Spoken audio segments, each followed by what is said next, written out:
श्रीगुरुभ्यो नमः।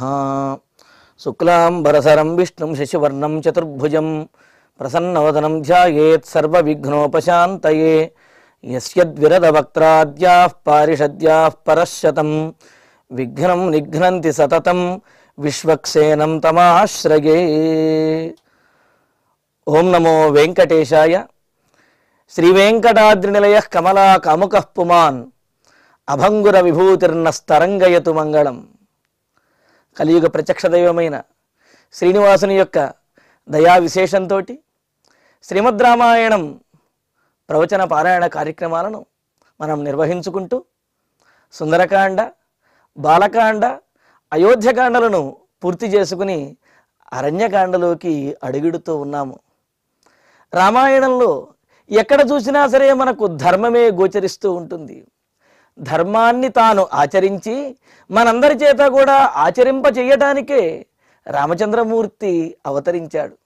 రామాయణాన్ని ఎంతోమంది పెద్దలు, కవులు ఎన్నో రకాలుగా ప్రవచించారు. అదేవిధంగా తమ తమ కావ్యాల్లో వారు ఆ రామాయణాన్ని ప్రదర్శింపజేశారు. మరి ఇంకా నూతనంగా రామాయణంలో ఇంకా తెలుసుకునేది ఉంటుందా అని అంటే, రామాయణం అనేది సముద్రము వంటిది అని అంటూ, ఇంకా రామాయణంలో ఉన్నటువంటి గుణములు, రాముని యొక్క గుణములు అనంతమైనటువంటివి కావున యదిక్షుణ్ణం పూర్వైరితి జహతి రామస్య చరితం గుణైరేతావద్భిః జగతి పునరన్యోజయతి కః అని అంటూ, ఈ లోకంలో రామాయణంలో అన్నీ తెలుసుకున్నాము అని అనుకుంటే అది అమాయకత్వం అవుతుంది. ఎందుకు అంటే, అనంతమైనటువంటి కళ్యాణ గుణములు కలిగినటువంటి రాముని యొక్క గుణములను ఎంతమంది ఎన్ని రకాలుగా కీర్తించినా ఇంకా మిగిలే ఉంటాయి. ఆ గుణములను ఎన్నిసార్లు విన్నప్పటికీ కూడా రమణీయమైనటువంటి ఆ కావ్యం ప్రేక్షకుల యొక్క, శ్రోతల యొక్క హృదయమును అది ఆ మనోహరంగా హృదయంలో ఒక స్థానాన్ని పొంది ఉంటుంది. ఆ హృదయాన్ని దోచుకుంటుంది. హృదయావర్జకంగా ఈ రామాయణం అనేది అందరినీ కూడా ఆనందపరుస్తూ ఉంటుంది. అందుకనే రామాయణాన్ని ఎన్నిసార్లు చదివినా, ఎప్పుడు విన్నా సరే ఒక నూతనమైనటువంటి అనుభూతి అనేది కలుగుతుంది. పైగా అన్నింటికి కూడా ప్రమాణమైనటువంటిది వేదము అని మనకు పెద్దలు తెలియజేస్తుంటే, మరి ఆ వేదము యొక్క సారాన్ని సులువుగా తెలుసుకోవడానికే అన్నట్లుగా వాల్మీకి మహర్షి మనకు రామాయణాన్ని అందించారు. వేదవేద్యే పరే పుంసి జాతే దశరథాత్మజే వేద ప్రాచేతసాదాసీత్ సాక్షాద్ రామాయణాత్మన అని అన్నట్లుగా, మరి వేదమే రామాయణము. ఆ విధంగా వేదం చదివినటువంటి ఫలాన్ని ఇచ్చేటటువంటిది, వేదములో ఉన్న సమస్తమైనటువంటి ఫలాలను ఇచ్చేది రామాయణము. అందుకే రామాయణ పఠనం చెయ్యాలి. రామాదివద్వర్తితవ్యం నా రావణాదివతు. రామాయణం చదివి మనం ఏం నేర్చుకోవాలండి అని అంటే, రాముడిలాగా ఉండాలి, రావణాసురుడిలా ఉండకూడదు అని నీతిని తెలుసుకోవాలి. రాముడు ఏం చేశాడు? తాను ధర్మాన్ని ఆచరించి, స్వయంగా ఆచరించి అందరినీ కూడా ఆచరించమని చెప్పాడు. అందుకనే ధర్మస్వరూపుడు రామో విగ్రహవాన్ ధర్మ అని చెప్పి అన్నారు. రామాయణంలో కూడా మొత్తం ధర్మమే చెప్పబడి ఉంది. ఉదాహరణకు చూడండి, బాలకాండలో విద్య, అదేవిధంగా శిష్య ధర్మాన్ని ఆయన ఆచరించి చూపించాడు. విశ్వామిత్రుని యొక్క మాట ఎలా అయితే అలా విని ఆయన శిష్య ధర్మాన్ని ఆచరించారు. అయోధ్యకాండలో పుత్రధర్మాన్ని, అదేవిధంగా మరి రాజధర్మాన్ని, వీటన్నింటినీ కూడా పరిపాలించాడు. అయోధ్యకాండలో ముఖ్యంగా పుత్రధర్మాన్ని, పితృవాక్య పరిపాలన వైశిష్ట్యాన్ని ఆయన ఆచరించి చూపించాడు. ఇంకా అరణ్యకాండలో మనకు క్షాత్రధర్మాన్ని ఆయన ఆచరించి మనకు బోధిస్తూ ఉన్నాడు. కిష్కింధకాండలో మిత్రధర్మాన్ని, సుందరకాండలో మరి దాస్యధర్మాన్ని, హనుమంతుల వారు మనకు ఆ దాస్యధర్మాన్ని, సేవాధర్మాన్ని మనకు బోధించారు.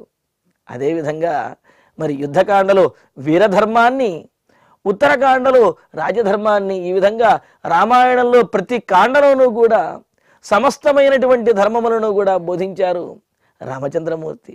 మరి అటువంటి ధర్మప్రదమైనటువంటిది, ధర్మాచారములను తెలియజేసేటటువంటి ఈ రామాయణాన్ని పఠించడం ద్వారా కేవలము ఆ విషయములను తెలుసుకోవడమే కాకుండా పఠించడం ద్వారా కొన్ని ప్రత్యేకమైనటువంటి ఫలితములు కూడా చెప్పారు. ధన్యం యశస్యమాయుష్యం రాజ్యాంచ విజయాభమని అంటూ ఇంకా అనేకమైనటువంటి ప్రయోజనాలు ఉమా సంహితలోను మరి ఇతర పురాణాల్లోనూ కూడా మనకు తెలియజేశారు. అంటే జీవితాన్ని ధన్యం చేస్తుంది, దీర్ఘమైనటువంటి ఆయుష్ని ఇస్తుంది, సంపదలన్నీ కలుగజేస్తుంది, అన్ని కార్యములలోనూ సకల కార్యములలోనూ కూడా విజయాన్ని చేకూర్చుతుంది ఈ రామాయణం యొక్క పఠనము శ్రవణము కూడా. అంతేకాదు రామాయణస్య శ్రవణాత్ తుష్యంతి పితరస్తదాని అంటూ రామాయణాన్ని వినడం ద్వారా మన పితృదేవతలు కూడా సంతృప్తి చెందుతారు, వారు ఆనందిస్తారు, మనల్ని అనుగ్రహిస్తారు. ఇలాగా రామాయణ పఠనము శ్రవణము కూడా ఇహపర సుఖములను అందించేటటువంటిది. అందులోనూ మరి మోక్షకాండగా ప్రసిద్ధి చెందినటువంటి ఈ అరణ్యకాండ, అందులో అనేకమైనటువంటి రాక్షసులకు ముఖ్యంగా అక్కడ ఉన్నటువంటి మునులందరినీ కూడా సంరక్షించడం కోసమే రామచంద్రమూర్తి ఆ దండకారణ్యంలో ప్రవేశించి అక్కడ అందరినీ కూడా అనుగ్రహించాడు, అనేక మందికి మోక్షాన్ని ఇచ్చాడు. అందుకనే మోక్షకాండగా ఇది ప్రసిద్ధి చెందింది. అటువంటి మోక్షకాండ అయినటువంటి అరణ్యకాండను మనం శ్రీ గురు ధ్యానాది పూర్వకంగా ప్రారంభించుకుందాము. మరి ఇందులో విశేషాలను ఇంకా ఫలశ్రుతి మొదలైన విశేషాలు ముందు ముందు మనం అనేకాలుగా చెప్పుకుందాము. ఇక ఇప్పుడు శ్రీ గురు ధ్యాన పూర్వకంగా అరణ్యకాండ ప్రవచన పారాయణ కార్యక్రమాన్ని ప్రారంభించుకుందాము. గురుర్బ్రహ్మ గురుర్విష్ణు గురుర్దేవో మహేశ్వరః గురుః సాక్షాత్ పరం బ్రహ్మ తస్మై శ్రీ గురవే నమః. కూజంతం రామ రామేతి మధురం మధురాక్షరం ఆరుహ్య కవితా శాఖాం వందే వాల్మీకి కోకిలం. వాల్మీకి గిరి సంభూత రామసాగరగామిని పునాతి భువనం పుణ్య రామాయణ మహానది. గోష్పదీకృత వారాశిం మశకీకృత రాక్షసం రామాయణ మహామాలా రత్నం వందే నిలాత్మజం. శ్లోకసార సమాకీర్ణం సర్గకల్లోల సంకులం కాండగ్రాహ మహామీనం వందే రామాయణార్ణవం. ఈ విధంగా రామచంద్రమూర్తిని అదేవిధంగా అందరినీ కూడా ప్రార్థించుకుని మరి అరణ్యకాండలో ప్రత్యేకంగా రామచంద్రమూర్తిని ధ్యానిస్తూ జటిలం చీరవసనం దండకారణ్యవాసినం మునివేషధరం ధ్యాయేత్ అరణ్యే కాండ ఉత్తమే అని అంటూ మరి స్వామివారిని మనస్సులో ధ్యానం చేసుకుంటూ అరణ్యకాండ ప్రారంభించుకుందాము. అథ శ్రీమద్ రామాయణే వాల్మీకీయే ఆది కావ్యే అరణ్యకాండే ప్రథమ సర్గః. ప్రవిశ్యతు మహారణ్యం దండకారణ్యమాత్మవాన్ దదర్శ రామో దుర్ధర్షః తాపసాశ్రమ మండలం. రామచంద్రమూర్తి అత్రి మహర్షి యొక్క ఆశ్రమంలో ఆ అత్రి అనసూయాదేవుల యొక్క ఆతిథ్యాన్ని స్వీకరించి వారు చెప్పినటువంటి మాటలన్నీ కూడా విని అనసూయాదేవి సీతాదేవికి చేసినటువంటి ఉపదేశములన్నీ కూడా ఆమె విన్న తర్వాత ఆనాడు వారి ఆతిథ్యాన్ని స్వీకరించి ఆ తర్వాత రోజు ప్రాతకాలంలో ఇంకా దండకారణ్యంలోకి ప్రవేశించారు. ఆ మునులు చూపించినటువంటి మార్గంగా దండకారణ్యంలోకి ప్రవేశించారన్నమాట. అలా స్వామివారు రామచంద్రమూర్తి దండకారణ్యంలోకి ప్రవేశించినప్పటి నుండి ఈ అరణ్యకాండ ప్రారంభమవుతుంది. అందుకనే ప్రవిశ్యతు మహారణ్యం దండకారణ్యమాత్మవాన్ దదర్శ రామో దుర్ధర్షః తాపసాశ్రమ మండలం. ఇంతకు ముందు ఉన్నటువంటి అయోధ్యకాండలో జగత్కారణుడైనటువంటి దివ్యమంగళ విగ్రహుడైనటువంటి వేదవేద్యుడైనటువంటి పరంబ్రహ్మ అయిన ఆ రామచంద్రుని యొక్క పితృవాక్య పరిపాలన రూపమైన ధర్మపాలన, అలాగే నిత్యానంద పూర్ణత్వము, ఆ ధైర్యము, ఇవన్నీ కూడా ఆత్మవాన్ కో జితక్రోధ జితుమాన్ కోనసూయక అని చెప్పి మనకు బాలకాండలో చెప్పినట్లుగా ఆయనలో ఉన్నటువంటి లక్షణముల్లో చాలా వరకు అయోధ్యకాండలో చూపించారు. అయోధ్యకాండలో మరి ఈ రామాయణానికి కీలకమైనటువంటి మలుపు అయోధ్యకాండలో ఉంటే మరి అసలు రామాయణంలో రామచంద్రమూర్తి యొక్క అవతార ప్రయోజనం ఏదైతే ఉన్నదో ఆ అవతార ప్రయోజన ఆరంభం అనేది ఈ అరణ్యకాండలో ప్రారంభం అవుతుందన్నమాట. అంటే రామావతారానికి సార్థకత చేకూర్చేటటువంటిది ఈ అరణ్యకాండ అని చెప్పవచ్చును. ఎందుకని శ్రీమన్నారాయణుడు రామచంద్రునిగా అవతరించినదే దుష్ట శిక్షణ, శిష్ట సంరక్షణ, ధర్మ సంస్థాపన చేయటం కోసం ఆయన అవతరించారు. అటువంటి దుష్ట శిక్షణ అనేది పూర్తిగా ఈ అరణ్యకాండలో ప్రారంభించబడి ఉంది. మరి బాలకాండలో కూడా తాటక సంహారం మొదలైనటువంటి వాటితో అక్కడ సూచనప్రాయంగా మారీచ సుబాహుల్ని దండించడం, వాటిలో సూచనప్రాయంగా అక్కడ దుష్ట శిక్షణ అనేది ప్రారంభించబడిన అరణ్యకాండలో పరిపూర్ణంగా ఇక దుష్ట శిక్షణ అనేది ప్రారంభమవుతుంది.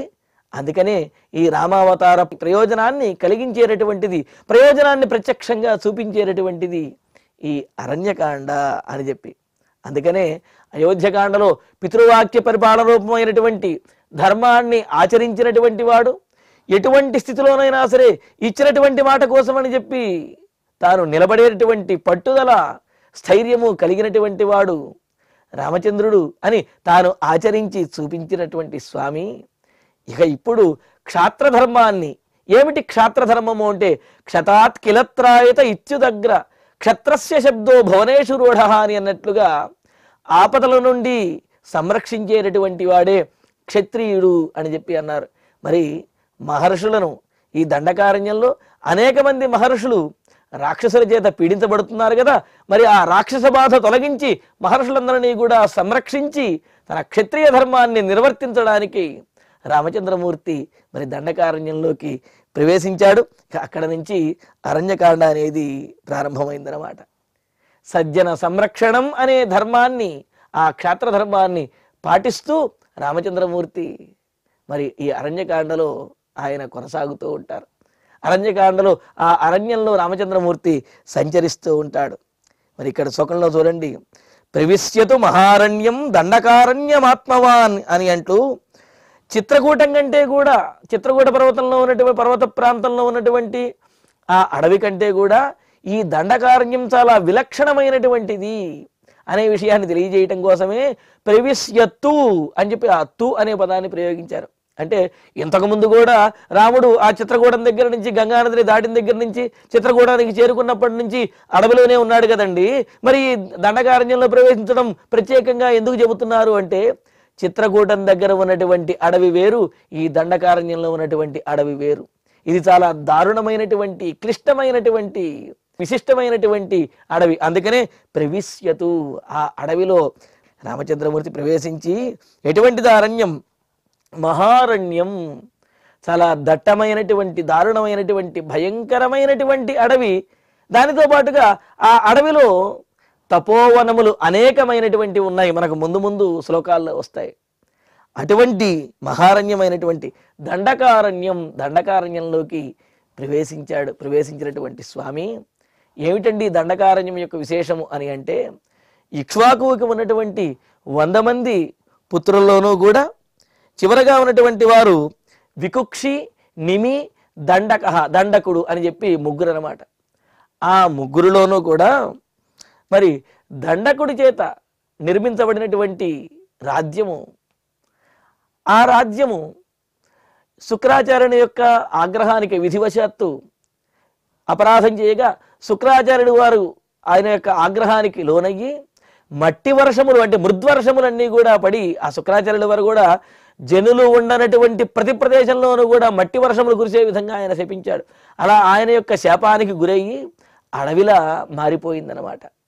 అలాగా దండకుని చేత నిర్మించబడినటువంటి, దండకుని చేత పాలించబడినటువంటి ప్రదేశము కావున దీనికి దండకము అని, శుక్రాచార్యుని చేత శపించబడి అరణ్యముగా మారినటువంటిది కావున దీన్ని దండకారణ్యము అని చెప్పి అంటున్నారు. అటువంటి దండకుని చేత పాలింపబడినటువంటి ఆ దండకారణ్యంలోకి ప్రవేశించాడు రామచంద్రమూర్తి. ఎలా ప్రవేశించాడు?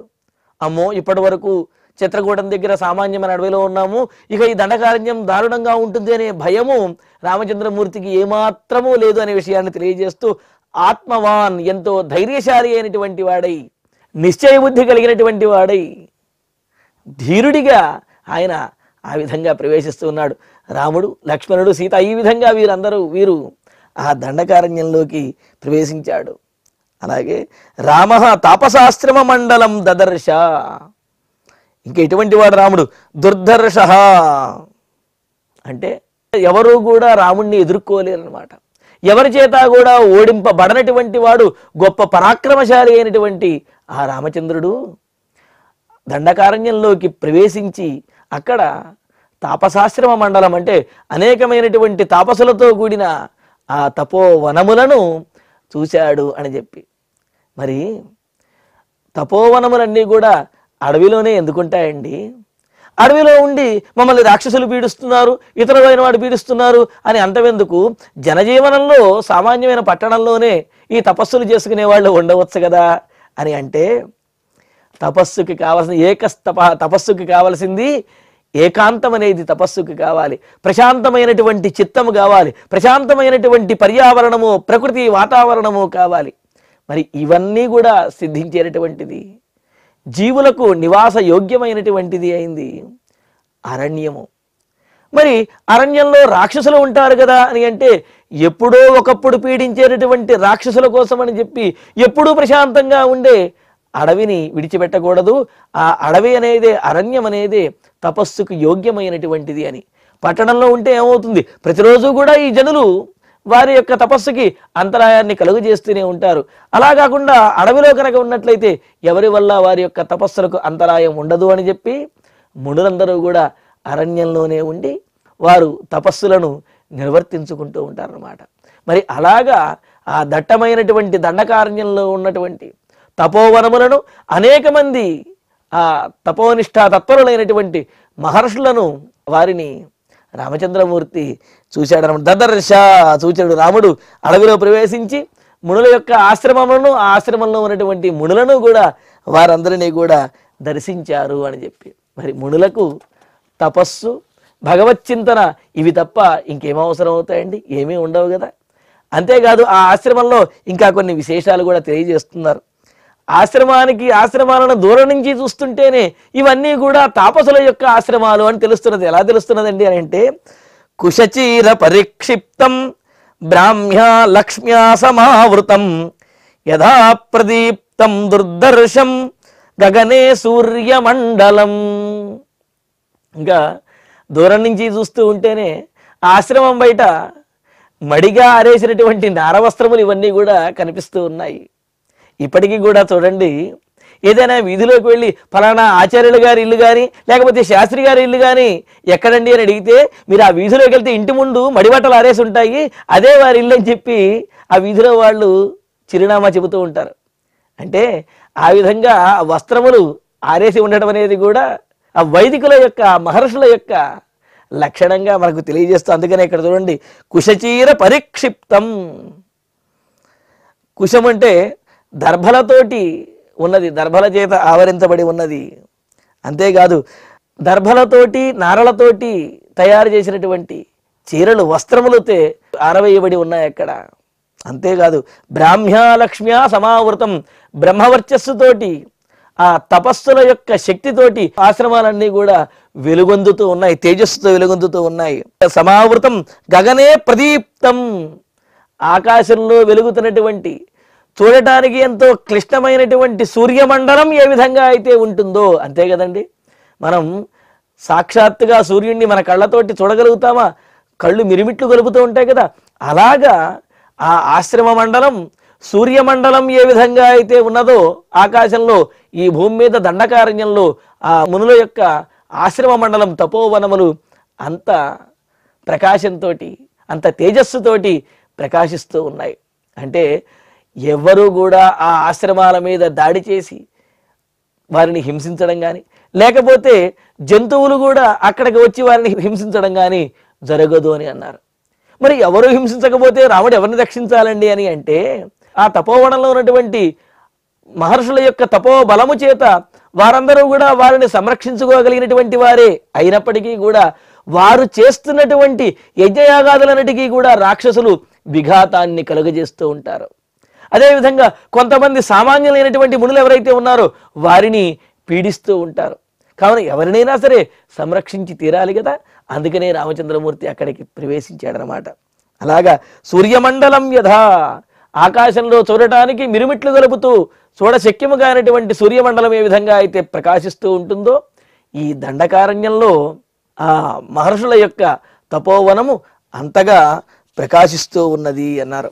అటువంటి ప్రకాశించేటటువంటి ఆ ఆశ్రమ మండలాన్ని, తపోవనములను రామచంద్రమూర్తి వీక్షించాడు. ఎలా ఉన్నాయి ఆ తపోవనములు అని వర్ణిస్తూ, శరణ్యం సర్వభూతానాం సుసంమృష్టాజిరం సదా మృగైర్బహుభిరాకీర్ణం పక్షి సంఘై సమావృతం. సమస్తమైనటువంటి ప్రాణులకు కూడా రక్షణ స్థానమై నివాసయోగ్యంగా ఉన్నాయట ఆ ఆశ్రమాలు. ఇందులో మరొక విశేషం ఏమిటి అంటే, ఆ ఆశ్రమ ప్రాంతంలో క్రూర మృగములు కూడా సాత్వికమైనటువంటి ప్రవృత్తితోటి ఊనంన సత్వేష్వధికోపబాధే అని చెప్పినట్లుగా క్రూర జంతువులు సాధు జంతువులను హింసించడం లేదు. ఎందుకని అంటే వాటి యొక్క క్రూరమైనటువంటి జంతువుల యొక్క మనస్సులు కూడా ఈ తపశ్శక్తితోటి సాధువుగా అంటే సాత్విక గుణంగా మారిపోతూ ఉన్నాయి.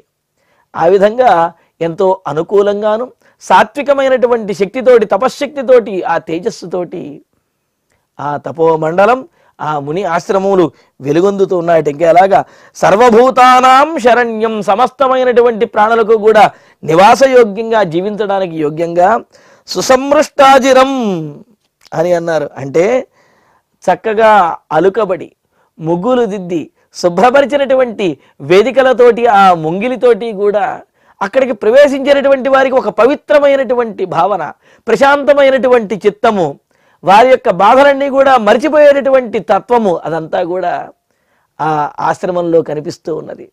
అందుకనే ఎవరైనా ఇంటికి వెళ్ళినప్పుడు ఆ ఇంటి ముందు చక్కగా ముగ్గులు వేసి ఉండి ఇంట్లో వారు నవ్వుతూ కనుక పలకరించారు అంటే వీరికి ఉన్నటువంటి కష్టములను, బాధలు అన్నింటినీ మర్చిపోయి ఆనందంగా వారితో గడపగలుగుతారు. అలా కాకుండా ఇంటి ముందుకు వెళ్ళంగానే మనసుకు చికాకు కలిగే విధంగా కనుక ఉన్నట్లయితే వీరి యొక్క బాధలు, కష్టములు మరింత ఎక్కువ అవుతాయి. అందుకే ఇంటిని, ఆ ఇంటి ముంగిలిని కూడా ఎల్లప్పుడూ శుభ్రంగా ఉంచుకోవాలి అని చెప్పి మనకు పెద్దలు తెలియజేస్తారు. మరి ఇక్కడ చూడండి, అడవిలో ఉన్నటువంటి ఆ తపోవనములు, ఆ ఆశ్రమములు కూడా, ఆ ముంగిళ్ళన్నీ కూడా చక్కగా అలుకబడి ఉండి రంగవల్లులతో దిద్దబడి ఉండి ఎంతో శుభ్రంగా ఉన్నాయట. అవి సకల ప్రాణులకు కూడా నివాసయోగ్యంగా ఉన్నాయి. బహుభిహి మృగైహి, అనేకమైనటువంటి జింకలు, లేళ్లు మొదలైనటువంటి సాధు జంతువులన్నీ కూడా అక్కడ తిరుగుతూ ఉన్నాయి. సహజంగా ఈ జింకలు, లేళ్లు భయంగా బెదురు జీవులు, అంటే బెదురుతూ భయంగా ఉంటూ ఉంటాయి, మనుషుల దగ్గరికి సహజంగా రావు. కానీ అక్కడ ఉన్నటువంటి తాపస జనుల మీద ఉన్నటువంటి ఆ విశ్వాసంతో అవన్నీ కూడా వారితో కలిసిపోయి అవి తిరుగుతూ ఉన్నాయి. అలాగా ఆకీర్ణం పక్షి సంఘై సమావృతం, అనేకమైనటువంటి పక్షులన్నీ కూడా ఆ ఆశ్రమాల్లో నివాసం, ఆ చెట్ల మీద నివాసం ఉంటూ ఉన్నాయి అన్నారు. మరి ఏకాంత స్థానాన్ని కోరుకునేటువంటి మహర్షులు మరి జింకలు, లేళ్లు ఇవన్నీ ఉన్నటువంటి ప్రదేశంలోను, పక్షులు మొదలైనటువంటి అవన్నీ ఉన్నటువంటి కిలకిలారామలు చేసే ప్రదేశంలో ఉంటే వారి యొక్క తపస్సుకి భంగము కాదా అని అంటే, తపస్సుకి ఏకాంతము ఎంత అవసరమో తపోభూమి అనేది జీవులకు నివాసయోగ్యంగా సుఖాన్ని ఇచ్చే విధంగా ఉండాలి అన్నారు. ఈ జింకలు, లేళ్లు, పక్షులు ఇవన్నీ కూడా ఉండటము తపోవనము యొక్క లక్షణముగా చెబుతున్నారు. అలా కాకుండా ఏమీ లేకుండా ఎడారిలాగా ఉందనుకోండి, అటువంటి ప్రాంతంలో తపస్సు చేయటం అనేది అది సిద్ధినిచ్చేటటువంటిది కాదు. జీవులకు ఎక్కడ సుఖమనేది కలుగుతుందో, నివాసయోగ్యంగా ఎక్కడైతే ఉంటుందో అదే తపోభూమిగా చెప్పారు. అయితే ఆ ప్రాంతం ప్రశాంతంగా ఉండాలి అనేది కూడా చెప్పారు. మరి ఆ విధంగా పక్షి సంఘై సమావృతం, అనేకమైనటువంటి పక్షులతో కూడి ఉన్నటువంటి ఆ ఆశ్రమ మండలాన్ని రామచంద్రమూర్తి వీక్షించాడు. ఇక తర్వాత ఇంకెలా ఉన్నది అంటూ, పూజితంచ ప్రణృత్తంచ నిత్యమప్సరసాం గణై విశాలైరగ్నిశరణై సృగ్భాండైరజినై కుశై. అనేక మంది దేవతలు అక్కడికి వచ్చి పూజిస్తూ ఉన్నారు వారిని. అంతేకాదు అప్సరసలందరూ కూడా వచ్చి అక్కడికి వచ్చి నృత్యములు చేస్తూ ఆ మహర్షులందరినీ కూడా పూజిస్తూ ఉన్నారు. ఏమండి, వీళ్ళు ముక్కు మూసుకుని తపస్సు చేసుకునేటువంటి మునులు వీరి దగ్గర కనుక అప్సరసలు వస్తే వీళ్ళ యొక్క మనస్సు చెలించవచ్చును కదా అని అంటే, ఇక్కడ అప్సరసలందరూ కూడా సామాన్యమైనటువంటి స్త్రీలు కాదు. అప్సరసలందరూ వచ్చి తమ ముందు నాట్యం చేస్తున్నప్పటికీ కూడా చెలించినటువంటి స్థిరమైనటువంటి బుద్ధి కలిగిన వారు, స్థిరమైనటువంటి మనస్సు, ఇంద్రియ నిగ్రహం కలిగినటువంటి వారు ఈ మహర్షులందరూ కూడా అనే విషయాన్ని తెలియజేయటం కోసమే మనకి ఈ విధంగా అప్సరసాం గణైహి నిత్యం ప్రణృత్తం, ప్రతిరోజు కూడా అప్సరసలు వచ్చి ఆ పుణ్యప్రదమైనటువంటి ఆ ఆశ్రమ ప్రాంతములలో నృత్య సమర్పణ చేసి అందరికీ నమస్కరించి వారిని పూజించి సేవించి వారు వెళుతూ ఉంటారట. అలాగే అప్సరసల చేత కూడా సేవించబడింది. అలాగే విశాలై అగ్నిశరణై, విశాలమైనటువంటి అగ్ని వేదికల చేత యాగశాలలతోటి ఒప్పుతూ ఉండేది. ఎప్పుడూ కూడా యజ్ఞయాగాదులు చేయడానికి అనుకూలంగా ఉండేటటువంటిది. అంతేకాదు సృగ్భాండాని, సృక్కులు, శృవములు, అదేవిధంగా యజ్ఞానికి కావలసినటువంటి దర్భలు, వీటన్నిటితో నిండినటువంటి భాండములతోటి, యజ్ఞ సంభారములతోటి నిండినటువంటి యజ్ఞ వేదికలు, యాగశాలలతోటి, పెద్ద పెద్ద యాగశాలలతోటి విరాజిల్లుతూ ఉన్నటువంటి ఆ తపో మండలాన్ని, ఆశ్రమ మండలాన్ని రామచంద్రమూర్తి వీక్షించాడు అంటూ, సమిద్భిస్తోయ కలశై ఫలమూలైశ్చ శోభితం ఆరణ్యైశ్చ మహావృక్షై పుణ్యైస్వాదు ఫలైర్వృతం. ఇంకా అగ్నిని యజ్ఞయాగాదులు చేయడానికి, అగ్నిని ప్రజ్వలన చేయడానికి అడవి నుండి తీసుకువచ్చినటువంటి అనేకమైనటువంటి సమిధలతోటి. ఇక్కడ ఒకటి గ్రహించాలి, అడవిలో మహర్షులు సమిధల కోసమని చెట్లను నరకరు వారు. మరి ఎలాగండి అంటే, గాలికో లేకపోతే పండి ఎండిపోయి రాలిపోయిన విరిగిపోయినటువంటి చెట్లు కొమ్మలు ఏవైతే ఉంటాయో ఆ పుల్లలను వాటిని కూడా ఏరి తీసుకుని వచ్చి వాటితోటి ఈ యజ్ఞములు, హోమములు వీటినన్నింటిని కూడా నిర్వర్తిస్తారు. అంతేగాని చెట్లను నరికేసి వాటిని సమిధలుగా మార్చి అనే అర్థం ఇక్కడ కాదనమాట. వారు ఆ ఫలములను కోసుకోవటం కూడా పండినటువంటి ఫలములను మాత్రమే కోసుకుంటారు తప్ప పచ్చి ఫలాలను కోసుకోవటం ఎందుకు అంటే చెట్టుకి ఏదైనా బాధ కలుగుతుంది అని చెప్పి పండి రాలిపోవడానికి సిద్ధంగా ఉన్నటువంటి వాటిని గ్రహిస్తారు. అలాగే చెట్టు నుండి రాలినటువంటి ఆ విరిగినటువంటి కొమ్మలు ఏవైతే ఉంటాయో వాటినే సమిధలుగా తీసుకొస్తారు. అటువంటి సమిధలతోటి తోయ కలశై, నీటితో నిండినటువంటి కుంభములతోటి, ఫలమూలైశ్చ, కందమూలములు, అదేవిధంగా ఫలములతోటి కూడా కూడిన పుణ్యై స్వాదు ఫలై, అడవిలో లభించేటటువంటి అనేకమైన తినడానికి చాలా రుచికరమైన యోగ్యమైనటువంటి ఫలములతోటి, అరణ్యానికి చెందినటువంటి మహావృక్షములతోటి విరాజిల్లుతూ ప్రకాశిస్తూ ఉన్నటువంటి ఆ తపోవనాన్ని, మహర్షుల యొక్క ఆశ్రమ మండలాన్ని రామచంద్రమూర్తి చూశాడనమాట. బలిహోమార్చితం పుణ్యం బ్రహ్మఘోష నినాదితం పుష్పైర్వణ్యై పరిక్షిప్తం పద్మిన్యాచ సపద్మయా. ఇంకా పూజలు, అర్చనలు, అదేవిధంగా ఈ ఉపాసనలు చేయడానికి కావలసినటువంటి ద్రవ్యములు ఏవైతే ఉన్నాయో, పుష్పములు మొదలైనటువంటివి, హోమము చేయడానికి వైశ్యదేవ మొదలైనటువంటి హోమం చేయడానికి కావలసినటువంటి సంభారములు, అలాగే బలిహోమార్చితం బ్రహ్మఘోష నినాదితం, అలాగా భూత ప్రభూత బలి కోసం అంటే ఇతర ప్రాణుల కోసం ఆహారంగా సమర్పించినటువంటి ఆ ఆహార పదార్థములతోటి, అలాగే దేవతలకు హవిస్సులను సమర్పించినటువంటి ఆ యజ్ఞ కుండములతోటి, బ్రహ్మఘోష నినాదితం, నిరంతరము కూడా వేదఘోషతో ప్రతిధ్వనిస్తున్నటువంటి ఆ ధ్వనితోటి, ఆ వనములతోటి, వన్యై పుష్పై, అడవికి చెందినటువంటి అనేకమైనటువంటి పుష్పములతోటి, అదేవిధంగా కమలములతో కూడినటువంటి సరస్సులు ఏవైతే ఉన్నాయో ఆ సరస్సులతోటి కూడా ఆ తాపసాశ్రమ మండలములు గొప్పగా, చాలా అందముగా అవి ప్రకాశిస్తూ ఉన్నాయి అని చెప్పి అంటున్నారు. ఇలాగా ఇంత గొప్పగా ప్రకృతి సౌందర్య శోభతోటి, వేద ఘోషతోటి, పవిత్రమైనటువంటి వేద నాదములతోటి, జీవులంటికి కూడా పశువులు, పక్షులు, ఆ జంతువులు, మృగములు ఇవన్నీ కూడా నివసించడానికి యోగ్యమైనటువంటి పర్యావరణముతోటి, ఎత్తైనటువంటి చెట్లతోటి, ఉటజములు అంటే కుటీరములతోటి, యజ్ఞవాటికలతోటి ప్రకాశిస్తూ ఉన్న ఆ తాపసాశ్రమ మండలమునకు రామచంద్రమూర్తి ప్రవేశించాడు అని చెప్పి అన్నారు. మరి ఆ శ్లోకాలని ఒక్కసారి మనం పారాయణ చేసుకుందాము.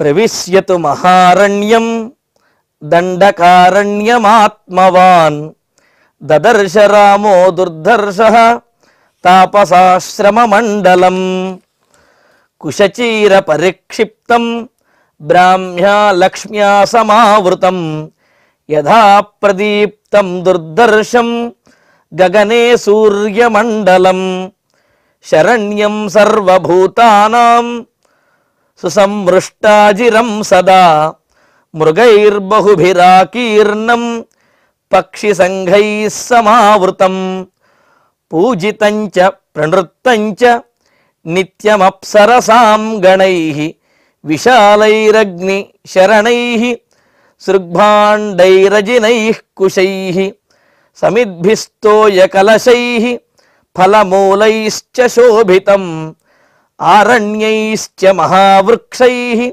పుణ్యైస్వాదుఫలైర్వృతం బలిహోమార్చితం పుణ్యం బ్రహ్మఘోషనినాదితం పుష్పైర్వణ్యైః పరిక్షిప్తం పద్మిన్యా చ సపద్మయా.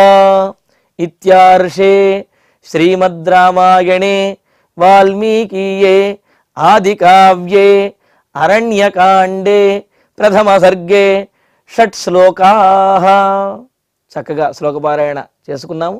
ఇక ఇప్పుడు క్షమాప్రార్థన మంగళాదులతోటి ఈ కార్యక్రమాన్ని పూర్తి చేసుకుందాము.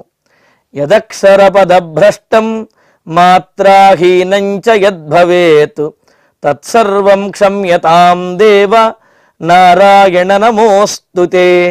కాయేన వాచా మనసేంద్రియైర్వా బుద్ధ్యాత్మనా వా ప్రకృతే స్వభావాత్ కరోమి యద్యత్ సకలం పరస్మై నారాయణాయేతి సమర్పయామి.